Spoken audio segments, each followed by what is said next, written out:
Hi സുഹൃത്തുക്കളെ, ഞാൻ popular Santhosh. സുഹൃത്തുക്കളെ, നമ്മളിപ്പോൾ ഉള്ളത് മണ്ണാർക്കാട് ടൗണിൽ നിന്ന് ഏകദേശം ഒരു 4-5 കിലോമീറ്റർ ഡിഫറൻസിൽ അമ്പങ്കുന്ന് എന്ന് പറയുന്ന സ്ഥലത്ത് ഫലഭൂഷ്ടമായ നല്ലൊരു 10 ഏക്കർ തോട്ടമാണ് ഞാൻ ഇന്ന് നിങ്ങളെ പരിചയപ്പെടുത്തുന്നത്. അതായത് ജാതി, തെങ്ങ്, കഴുങ്ങ്, റബ്ബർ എല്ലാം കൂടിയുള്ള നല്ലൊരു തോട്ടം, നല്ല ഒരു വരുമാനമുള്ള ഒരു തോട്ടമാണ് ഞാൻ ഇന്ന് നിങ്ങളെ പരിചയപ്പെടുത്തുന്നത്. അപ്പോൾ അത് നമുക്കൊന്ന് കണ്ടു നോക്കിയാലോ.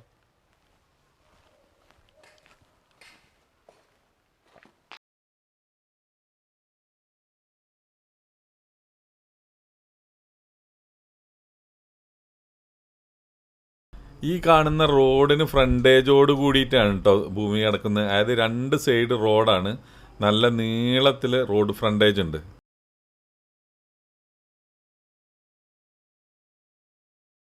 ഇതിൽ ജോലിക്കാർക്കൊക്കെ താമസിക്കാൻ പറ്റിയ ഒരു ചെറിയൊരു വീടും സൗകര്യമൊക്കെ ഉണ്ട്. വേനൽക്കാലത്ത് ഇവിടെ താഴത്തുനിന്ന് ഇവർ ഇങ്ങോട്ട് പമ്പ് ചെയ്ത് വെള്ളം ഈ ടാങ്കിൽ നിർത്തിയിട്ടാണ് മൊത്തം സ്ഥലം നനയ്ക്കാൻ ഉപയോഗിക്കുന്ന ഒരു ടാങ്കാണിത്.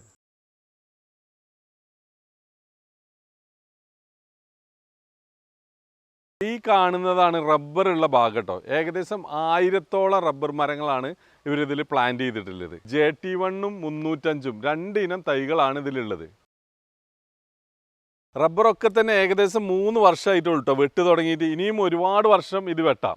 അതാണ് പിന്നെ ഇതിൻ്റെ ഒരു ഹൈലൈറ്റ്. കാരണം അതുപോലെ തന്നെ ഈ 10 ഏക്കർ സ്ഥലത്തും ഇവർ ഇനി കൃഷി ചെയ്യാൻ വേറെ ഭൂമിയൊന്നും ബാക്കിയില്ല. അതാണ് പിന്നെ മറ്റൊരു ഗുണം. കാരണം എന്താ വെച്ചാൽ നമുക്കിതിൻ്റെ ഫലങ്ങൾ ആയത് വരുമാനം മാത്രം എടുത്താൽ മതി. ഇതിൻ്റെ സൈഡിലൂടെ വരുന്ന ഒരു വഴിയാണ് കേട്ടോ. ഈ വഴി ഇങ്ങനെ താഴെ പുഴ വരെ ഈ വഴി ഇങ്ങനെ നീണ്ടു കിടക്കുകയാണ്. ജാതിയും തെങ്ങൊക്കെ നനയ്ക്കുന്നതിന് വേണ്ടിയിട്ട് താഴത്തുനിന്ന് ഇങ്ങോട്ട് പൈപ്പ് ഇട്ടതാണ് കേട്ടോ. മുകളിൽ ഇനി ആ ടാങ്കിൽ പോയിട്ട് വെള്ളം ചാടുന്നത്.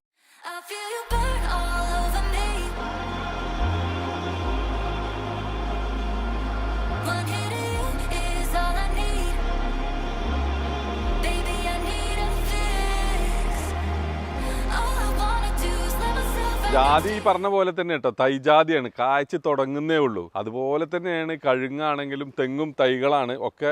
ഇനിയും ഒരുപാട് കാലം നമുക്കിതിൻ്റെ വരുമാനം എടുക്കാൻ ഉതകുന്ന രീതിയിലാണ് ഇപ്പോൾ ഈ കൃഷിയുടെ ഉള്ളത്. അതാണ് ഞാൻ പറഞ്ഞത്, അത്യാവശ്യം നല്ല വരുമാനമുള്ളൊരു തോട്ടാണ്.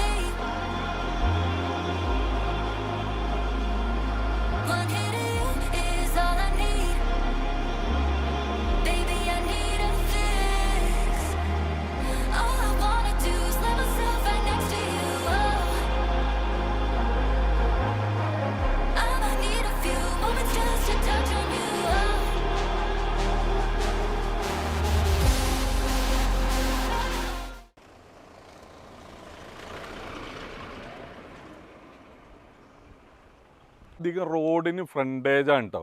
അതേമാതിരി തന്നെ ഇത് എടുത്തു പറയേണ്ട ഒരു സംഭവം വെച്ചാൽ ജാതി ആണെങ്കിലും കഴുങ്ങാണെങ്കിലും തെങ്ങാണെങ്കിലും ഒക്കെ തൈകളാണ്, കായ തുടങ്ങിയിട്ടുള്ളൂ. ഇപ്പോൾ ജാതി ആണെങ്കിലും കായ് തുടങ്ങിയിട്ടുള്ളൂ, കഴുങ്ങാണെങ്കിലും അതുപോലെ തന്നെ തെങ്ങൊക്കെ നല്ല രീതിയിൽ കായ്ക്കുന്നതാണ്. അതുപോലെ നമ്മൾ എടുത്തു പറയേണ്ട ഒരു കാര്യം എന്താ വെച്ചാൽ ഇത്രയധികം റോഡ് ഫ്രണ്ടേജ് ഉണ്ടായതുകൊണ്ട് തന്നെ നമുക്ക് ഇത് ഹൗസ് പ്ലോട്ടുകളായിട്ട് മുറിച്ചു കൊടുക്കാനും വളരെ അനുയോജ്യമാണ്. കാരണം ഇതിന് ചുറ്റും വീടുകളാണ്. പിന്നെ താമസിക്കാനാണെങ്കിൽ നല്ല അറ്റ്മോസ്ഫിയർ ആണ്, നല്ല കാം ആൻഡ് ക്വയറ്റ് ആയിട്ടുള്ള ഒരു ഏരിയയാണ്. എല്ലാ സൗകര്യങ്ങളും അടുത്ത് തന്നെ ഉണ്ട്. അതുപോലെ തന്നെ വെള്ളവും റോഡും എല്ലാ സൗകര്യങ്ങളും ഉള്ള ഒരു ഭൂമിയാണിത്. ഞാനിത് പറയാൻ കാരണം എന്താ വെച്ചാൽ ഇത്രയധികം റോഡ് ഫ്രണ്ടേജ് ഉണ്ടായതുകൊണ്ട് റോഡിനുള്ള ഫ്രണ്ടേജുകൾ കുറച്ച് നമുക്ക് ഹൗസ് പ്ലോട്ടുകളായിട്ട് മുറിച്ച് കൊടുക്കാനും പറ്റും. അല്ലാതെ തന്നെ ബാക്കിലുള്ള കൃഷിയുടെ ആയിട്ട് നിലനിർത്താനും പറ്റും. അപ്പോൾ അത്തരത്തിലൊരു ബിസിനസ് സാധ്യത കൂടി ഇതിലുണ്ട് കേട്ടോ. എടുത്തു പറയേണ്ട ഒരു കാര്യം കൂടി ഉണ്ട്. കാരണം ഇതിലൊരു 5 ഏക്കറെ അല്ലെങ്കിൽ 2 ഏക്കറൊക്കെ ആയിട്ട് നമുക്ക് മുറിച്ച് കൊടുക്കാനും ഈ പാർട്ടി തയ്യാറാണ് കേട്ടോ. അത്തരത്തിൽ മുറിക്കുന്ന എല്ലാ ഫ്ലോട്ടുകൾക്കും റോഡ് ആക്സസ് ഉണ്ടായിരിക്കുന്നതാണ്. കാരണം ഇത്രയധികം ഫ്രണ്ടേജ് ഉണ്ടായതുകൊണ്ട് തന്നെ എല്ലാവർക്കും റോഡ് ഫ്രണ്ടേജ് ഉണ്ടാകാൻ സാധ്യതയുണ്ട്. അപ്പോൾ ഒരു ബിസിനസ് മെന്റാലിറ്റിയിൽ ചിന്തിക്കുന്ന ആളുകൾക്കാണെങ്കിലും അല്ല വരുമാന മാർഗം ചിന്തിക്കുന്ന ആളുകൾക്കാണെങ്കിലും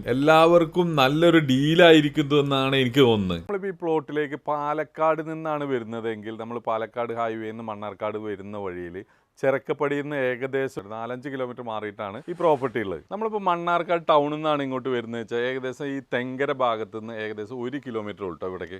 അതായത് മണ്ണാർക്കാട് നിന്ന് ഏകദേശം ഒരു 5 കിലോമീറ്റർ ഡിസ്റ്റൻസിലാണ് ഈ പ്രോപ്പർട്ടി നിൽക്കുന്നത്. അപ്പോൾ ഈ പ്രോപ്പർട്ടിയിൽ താല്പര്യമുള്ള ആളുകൾ നമ്മളെ ഈ താഴെ കാണുന്ന നമ്പറിൽ ബന്ധപ്പെടുക. അതുപോലെ നിങ്ങൾക്കോ നിങ്ങളുടെ സുഹൃത്തുക്കൾക്കോ ഇത്തരത്തിലുള്ള പ്രോപ്പർട്ടി ആവശ്യമുണ്ടെങ്കിൽ ഈ വീഡിയോ ഒന്ന് ഷെയർ ചെയ്യുക. ഇത്തരത്തിലുള്ള കൂടുതൽ വീഡിയോസ് കാണുന്നതിന് വേണ്ടി പോപ്പുലർ സന്തോഷ് എന്ന യൂട്യൂബ് ചാനൽ ഒന്ന് സബ്സ്ക്രൈബ് ചെയ്യുക. ഈ പ്രോപ്പർട്ടിക്ക് എക്സ്പെക്ട് ചെയ്യുന്ന വില എന്ന് പറഞ്ഞാൽ പെർ സെന്റിന് 45,000 രൂപയാണ് കേട്ടോ. പക്ഷേ കുറച്ചൊക്കെ നമുക്ക് നെഗോഷ്യബിൾ ആണ് കേട്ടോ.